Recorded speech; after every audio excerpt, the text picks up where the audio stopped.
আসসালামু আলাইকুম। আজকে আমরা যে থিওরিটা দেখব সেটা হলো সিএফটি থিওরি বা ক্রিস্টাল ফিল্ড থিওরি। তো এই থিওরি আমরা কেন পড়ব?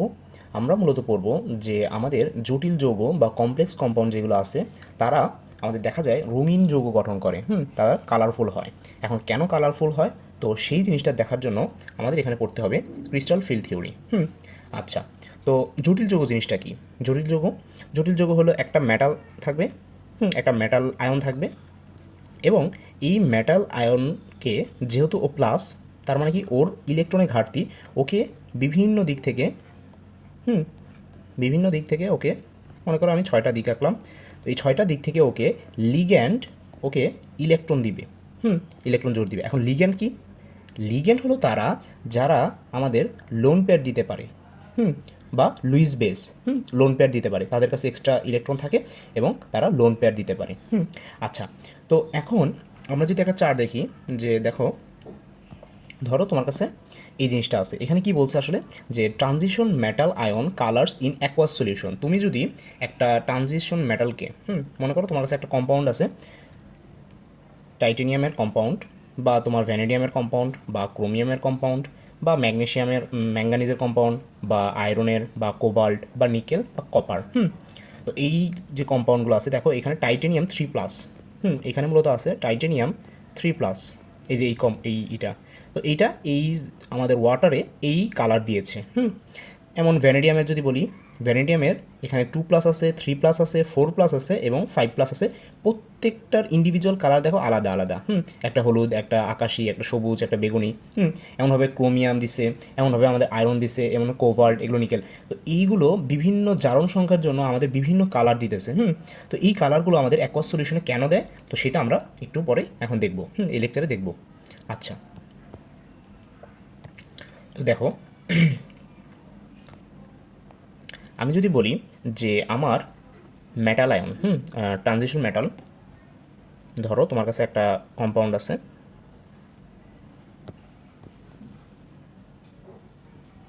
আচ্ছা আমি এটা না লিখি, জাস্ট আমি এটা লিখি। মনে করো যে তোমার কাছে আছে FeCN6, এবং এটা আছে তোমার 3- হিসেবে, ধরো এটা তোমার কাছে আছে। তো এই যে এইখানে যে কম্পাউন্ডটা, এই কম্পাউন্ডটা আমি যদি এখানে দেই তাহলে এটা আর কি, আচ্ছা, তো এখন কি হয়েছে, যে এই কম্পাউন্ডের এইখানে এইখানে আমার একটা আছে মেটাল, এবং এই যে এখানে এইটাকে বলা হয় সায়ানাইড, মানে এটা সায়ানাইড, এটা হলো আমার লিগ্যান্ড, এটা হলো নিকেল, এবং এটা হলো আমার মেটাল। তো এখন এইখানে আসলে কি হয় যার কারণে তারা রঙিন যৌগ গঠন করে? তো দেখো, এইখানে এই যে যে আমার আয়রনটা আছে, এইটা যদি আমি ইলেকট্রন বিন্যাস দেখি, এটা এখানে আছে Fe3+ হিসাবে, Fe3+ হিসাবে আছে। তার মানে এইখানে আমার ডি অরবিটাল আমার 1 থেকে 9 পর্যন্তর ভিতরে আছে। আমরা জানি যে আমার ট্রানজিশন এলিমেন্টের যারা তোমার রঙিন যৌগ গঠন করে, তাদের জন্য তোমার ডি অরবিটালে 1 থেকে 9 পর্যন্ত, মানে D0 হইতে পারবে না, আর D10 হইতে পারবে না। এই দুইটা না হলে তারা আমাদের রঙিন যৌগ গঠন করে। তো এইখানে আমার আয়রনের কি আছে, আমার আয়রনের ইলেকট্রন বিন্যাসটা যদি আমি করি, তাহলে কি হবে, আমার 4s0 3d5। তো এটা হলো আমার আয়রনের ইলেকট্রন বিন্যাস। দেখো এখানে D5 অবস্থা আছে, তার মানে আমার, হ্যাঁ, এটা আমার রঙিন যৌগ গঠন করবে। তো কেন করবে? তো এটা যদি আমি একটু বলি, যে আমার যে ডি অরবিটালগুলো আছে, এটা চিত্রটা যদি একটু আমি দেখাই, যে দেখো, এটা হলো আমার ডি অরবিটালের চিত্রগুলো। তো দেখো, তো এইখানে এই যে এটা হলো DZ², এবং এইটা হলো আমার DX²Y², এবং এইটা হলো আমার DXY, DYZ এবং DZX। এখন একটা জিনিস দেখো, যে এই যে উপরের এই দুইটা, এই যে এইটা এবং এইটা হলো অ্যালং অ্যাক্সিস, এক্স অ্যাক্সিস এবং ওয়াই অ্যাক্সিসের অ্যালং অ্যাক্সিস, এবং জেডটাও অ্যালং অ্যাক্সিস, জেড অ্যাক্সিস বরাবর। এই দুইটা, এই দুইটা আমার অ্যালং অ্যাক্সিস। এবং নিচের দুইটা দেখো, নিচের দুইটা আমার দেখো বিটুইন অ্যাক্সিস, মানে আমার এক্স অ্যাক্সিস এবং ওয়াই অ্যাক্সিসের মাঝখানে, এক্স অ্যাক্সিস মানে দুইটা অ্যাক্সিসের মাঝখানে আমার দুইটা ডাম্বেল। তো এইটা হলো বিটুইন অ্যাক্সিস, এই তিনটা হলো বিটুইন অ্যাক্সিস, এবং এইটা হলো আমার অ্যালং অ্যাক্সিস। তো এটা একটা নাম আছে, যে যদি তোমার বিটুইন অ্যাক্সিস হয়, যদি বিটুইন অ্যাক্সিস হয়, আমি যদি বলি যে এই যে এই কয়টা, এটা বিটুইন অ্যাক্সিস, এইটার নাম হলো আমার T2G অরবিটাল। T2G orbitals. এবং এই যে এই দুইটা যেটা তোমার অ্যালং অ্যাক্সিস, এটার নাম হলো ইজি অরবিটাল। একটু পরে আমার এটা লাগবে একটু, তো আমি বেসিকটাকে ক্লিয়ার করাই করতেছি। অরবিটালস। তো এটা হলো আমার ইজি অরবিটালস এবং এটা হলো আমার T2G অরবিটালস, যেটা আমার বিটুইন এবং এটা হলো আমার অ্যালং। আচ্ছা, তো এখন আমরা একটু লিগ্যান্ড সম্পর্কে একটু জানি। লিগ্যান্ড, লিগ্যান্ড কারা? লিগ্যান্ড হলো যারা লোন পেয়ার দিবে, এবং এখানে দুই রকমের লিগ্যান্ড আছে। আমি যদি বলি যে এখানে দুই রকমের লিগ্যান্ড আছে, একটা হলো উইক লিগ্যান্ড, একটা হলো স্ট্রং লিগ্যান্ড। তো উইক লিগ্যান্ড কারা, কীভাবে আমি বুঝবো এটা উইক লিগ্যান্ড? উইক লিগ্যান্ড হলো যে আমার ডি অরবিটালকে স্লিপটিং কম করতে পারবে। আমরা একটু পরেই দেখব ডি অরবিটাল আমাদের ভাগ হয়ে যাচ্ছে, তখন ডি অরবিটালকে কম ভাগ করতে পারবে, মানে এখানে এনার্জি কম, রিপালশন কম, এনার্জি এনার্জি কম, এনার্জি লো, এবং ওরা এনার্জি গ্যাপটা বেশি করতে পারবে, এনার্জিটা ওদের হাই কম্পেয়ার টু উইকের ক্ষেত্রে। তো এখন যদি উদাহরণ দেই, যে উদাহরণ কেমন হতে পারে উইক লিগ্যান্ডের? উইক লিগ্যান্ডের উদাহরণ এরকম হতে পারে, ধরো S2 মাইনাস, OH মাইনাস, বা হইতে পারে EDTA, EDTA, তো এগুলো হতে পারে। এবং স্ট্রং লিগ্যান্ডের উদাহরণ কী হতে পারে?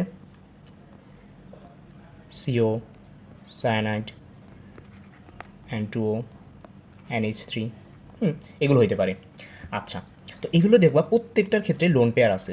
এদের প্রত্যেকটা এক্সট্রা লোন পেয়ার আছে যে মেটাল আয়নকে দিতে পারে। আচ্ছা, তো এরপরে আমরা একটু দেখব যে এইখানে যে আমার যে পাঁচটা যে ডি অরবিটাল ছিল, দেখো আমাদের পাঁচটা ডি অরবিটাল ছিল।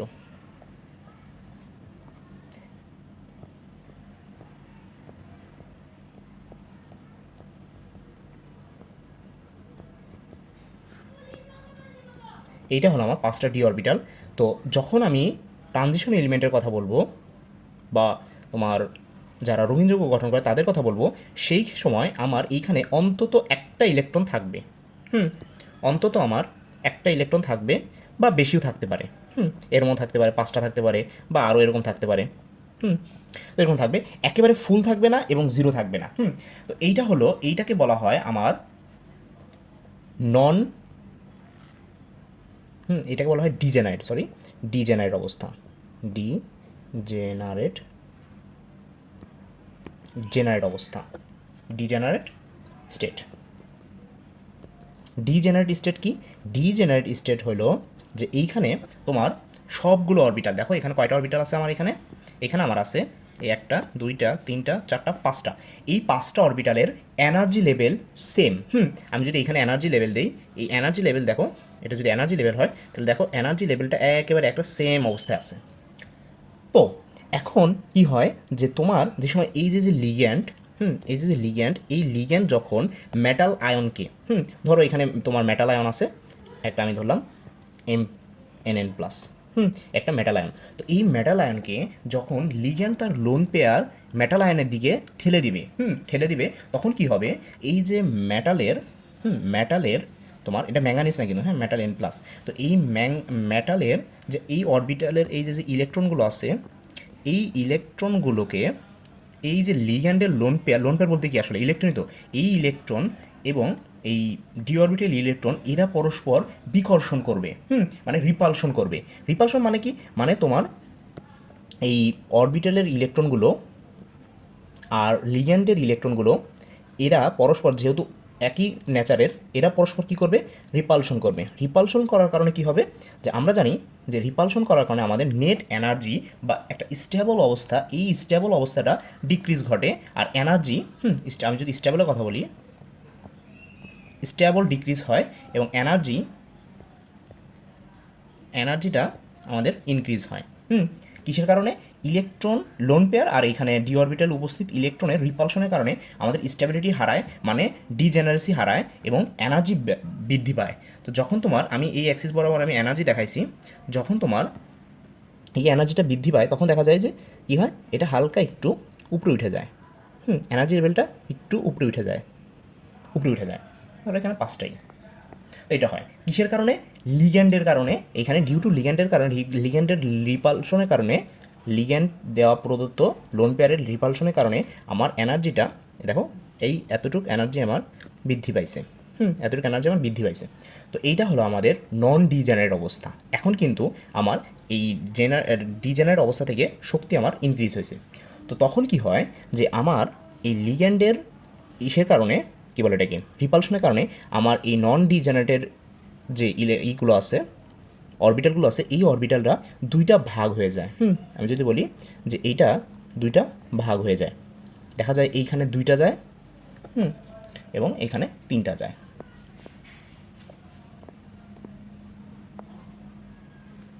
তো এখন এই যে এই নিচেরটা 3টা যেটা আছে সেটা হলো আমার হয় DXY, DYZ এবং DZX, এবং উপরেরটা হয় DX² -Y², আর এটা হয় DZ²। তো এইটা আমরা একটু আগে নাম দেখছিলাম যে এইটার নামটা হয় হলো আমার, এটার নামটা হয় আমার ইজি, এবং এইটার নামটা হয় আমার T2G। T2G সেট, এবং এটা হয় ইজি সেট।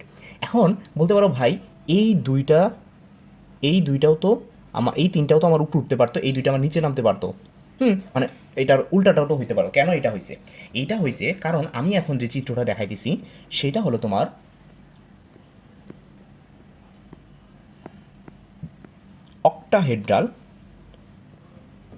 অক্টাহেড্রাল একটা কমপ্লেক্সের জন্য, যেইখানে আমার যে ইটা কী বলে এটাকে, লিগ্যান্ড 6টা থাকবে। অক্টাহেড্রাল মানে আমার লিগ্যান্ড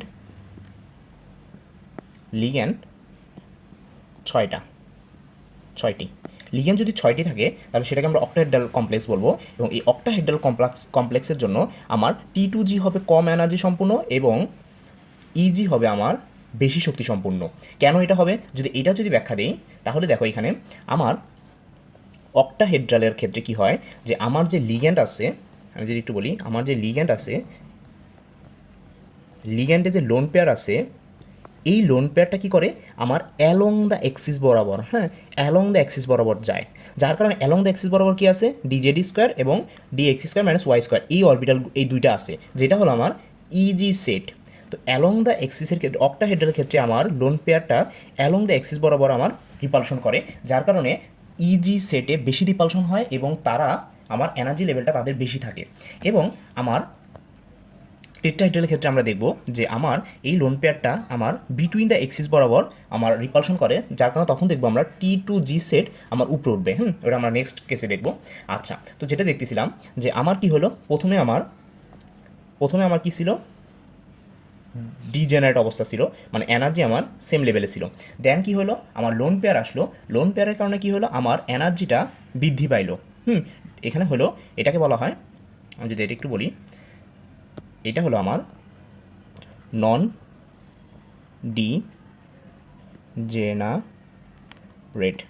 ডিজেনারেট স্টেট।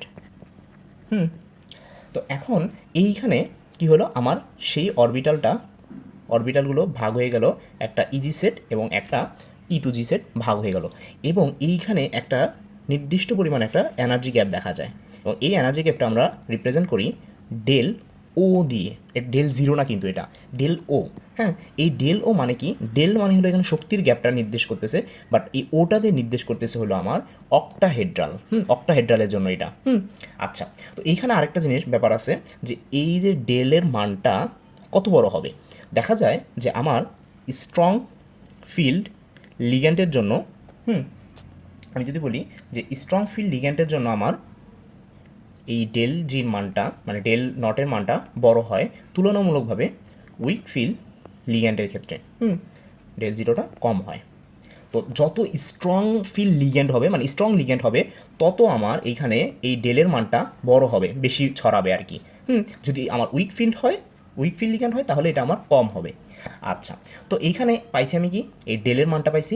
এই ডেলের মানটা মূলত কি, ডেলের মানটা মূলত হলো আমার এখানে ডেল সমান এইচ এফ, বা আমি যদি বলি যে এইচ সি বাই ল্যামডা।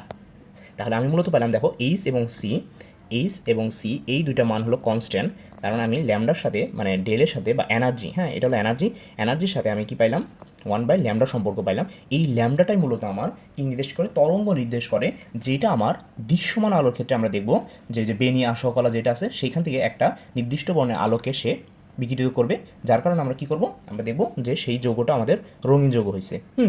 আচ্ছা, তো আমি যদি একটু দেখাই এখানে যে দেখো এখানে এখানে এই পিকচারটা একটু দেখো, এখানে কি বলছে যে এই অ্যাক্সিস বরাবর এখানে দেখাইছে আমার এনার্জি, অ্যাক্সিস বরাবর এনার্জি দেখাইছে। প্রথম আমার ডি অরবিটাল ছিল, এই ডি অরবিটালগুলো হলো ফ্রি আয়ন, মানে জাস্ট যে কোনো একটা আয়ন হইতে পারে। ধরো আমি যদি এখানে একটু সুবিধার্থে লিখে দিই যে এটা মনে করো আমার F3+ আয়ন, F3+ আয়ন। তো এখন কি হয়েছে, এখন average energy of the D orbital in spherical crystal field, মানে এইখানে মূলত এই পুরো কথাটার অর্থ মানে হলো তোমার লিগ্যান্ডের অ্যাটাকের কারণে, মানে লিগ্যান্ড যে সময় তোমার রিপালশন করা শুরু করছে এই অ্যাভারেজ এনার্জিটা দেখো বাড়তেছে, বাইরে এই পর্যায়ে গেছে, এবং এই পর্যায়টাকে আমরা বলি নন ডিজেনারেট অবস্থা। তারপরে কি হইতেছে, তারপরে কি হলো যে এই অবস্থাটা থেকে আমার স্লিপটিং হলো, আমার দুইটা অরবিটাল, এখান থেকে দুইটা অরবিটাল কি হলো আমার বেশি শক্তি পেয়ে আমার উপরে উঠে গেল, এবং একটু কম শক্তি পেয়ে সে কী হলো নিচে তিনটা অরবিটাল গেল, এবং এই দুইটা সেট, এই তিনটা অরবিটালের সেটকে আমরা বলি T2G, এবং এই দুইটা অরবিটালের সেটকে বলি আমরা ইজি, ইজি বলি। এবং এই যে এখানে শক্তির যে এনার্জি গ্যাপটা আছে সেটাকে আমরা ডেল ও দিয়ে প্রকাশ করতেছি, যেহেতু এটা আমার crystal field splitting in octahedral field, octahedral, মানে আমার যে কমপ্লেক্সটা হবে Fe3+ যে কমপ্লেক্সটা হবে সেটা হবে আমাদের অক্টাহেড্রাল। আচ্ছা, এখন আমরা একটু দেখি যে যদি আমার টেট্রাহেড্রাল হয়, ধরো টেট্রাহেড্রাল কম্পাউন্ড কীরকম আমার, ধরো আমি একটা দেখালাম যে এটা আমার একটা টেট্রাহেড্রাল কম্পাউন্ড, যেটা হলো আমার CuCl4 2-, এটা হলো আমার একটা টেট্রাহেড্রাল কম্পাউন্ড, যেটা হলো আমার টেট্রাক্লোরো কপারেট আয়ন। তো এইখানে দেখো এইখানে আমার লিগ্যান্ড কয়টা, এইখানে আমার লিগ্যান্ড মূলত 4টা, যার কারণে এটা আমার একটা টেট্রাহেড্রাল বা স্কোয়ার প্লেনার একটাই। তো তখন যদি 4টা লিগ্যান্ড হয় তখন আমার জিনিসটা কি হবে সেটা যদি আমরা একটু দেখি, যে দেখো এখানে 4টাই আছে, তো 4টা এর ক্ষেত্রে কি হয়, 4টা, আচ্ছা আমি আবার দেখাই, দেখো তো 4টার ক্ষেত্রে কি হবে, যে এখন দেখো ডি অরবিটাল ছিল, এখন আমি মনে করো যে এটা দেখাই, এটা মনে করো আমার কপার 2+এর ক্ষেত্রে, কপার 2+এর ক্ষেত্রে এইখানে আমার ডিজেনারেট অবস্থায় আছে, মানে সবগুলো এনার্জি সেম। দেন তোমার কি হলো যে আমার ক্লোরাইডের লিগ্যান্ড যেহেতু লোন পেয়ার দিতে পারে, ওর কারণে কি হলো এই আমার ডি অরবিটালটা শক্তি লাভ করলো এবং সে অ্যাভারেজ এনার্জি শক্তি বৃদ্ধি পাইলো। দেন আমার নন ডিজেনারেট হলো, অ্যাভারেজ এনার্জি বৃদ্ধি পেল। তারপরে কি হলো এই অরবিটালটা আমার স্লিপটিং হলো, স্লিপটিং হয়ে আমার 3টা অরবিটাল উপরে উঠে গেল, 2টা অরবিটাল নিচে নেমে গেল, এবং এইটাকে আমরা বলি ই সেট এবং এটা করে T2 সেট। আচ্ছা এখানে একটা ব্যাপার আছে, এখানে জিটা মিসিং হবে, জিটা চলে যাবে কখন, টেট্রাহেড্রাল ফিল্ডের কারণে। আচ্ছা, তো এই নিচে নেমে গেল কি দেখো, এইটা হলো ছিল আমাদের অ্যালং দ্য এক্সিস বরাবর ছিল এই দুটো অরবিটাল, আমরা চিত্র দেখছি, এবং এটা ছিল বিটুইন দ্য এক্সিস। এবং টেট্রাহেড্রালের ক্ষেত্রে আমি বলছিলাম যে আমার লিগ্যান্ডের যে লোন পেয়ার থাকে তারা বিটুইন দ্য এক্সিস বরাবর যায়, যেখানে এই অরবিটালের ইলেকট্রনগুলোর রিপালশন বেশি হয়, যার কারণে এরা শক্তি বেশি লাভ করে। দেখো এরা টোটাল এনার্জি থেকে বেশি শক্তি লাভ করছে। আচ্ছা, এবং এইখানে যেহেতু এটা অ্যালং দ্য এক্সিস তার মানে এটা কম শক্তি সম্পূর্ণ হয়েছে, এবং দেখো এটা এনার্জিটা নিচে নেমে গেছে। তো এখন এইখানের যে এনার্জিটা সেটাকে বলো আমরা ডেল, এবং এটা ছোটো টি দিয়ে প্রকাশ করে, এই টিটাই মূলত টেট্রাহেড্রালের জন্য। আচ্ছা, তো তারপরে তোমার কি হয় যে এইখানের এই ডেল টিটা দিয়ে আমি কি করতে পারি, ডেল টিটা দিয়ে আমি এইচ এফ দেন আগের মতো আর কি, আগের মতো আমি কী করতে পারি HC/λ, এবং দিন শেষে আমি বাই করতে পারি 1/λ। এই ল্যামডা থেকে আমি পরবর্তীতে আমি করতে পারি, নির্ণয় করতে পারি যে আমার সেই জটিল যৌগটা কী কালার হবে। আচ্ছা, তো এই ছিল মূলত আমাদের crystal field theory. Crystal field theory. আমি যদি আরেকটা চিত্র দেখাই, ধরো যে আমার একটা চিত্র আছে এটা, পাশাপাশি দেখাই,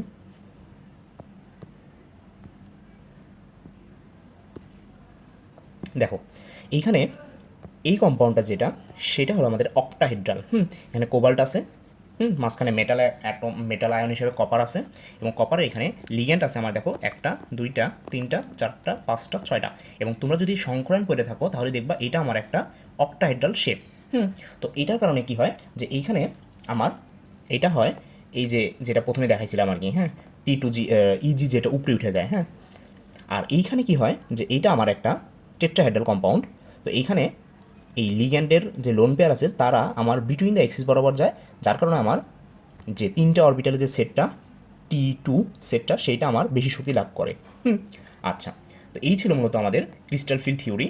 তো আশা করি তোমরা এইচএসসিতে এটা খুব ভালোভাবে পড়তে পারবে এখন, যে এইটা একটা গুরুত্বপূর্ণ একটা টপিক ছিল।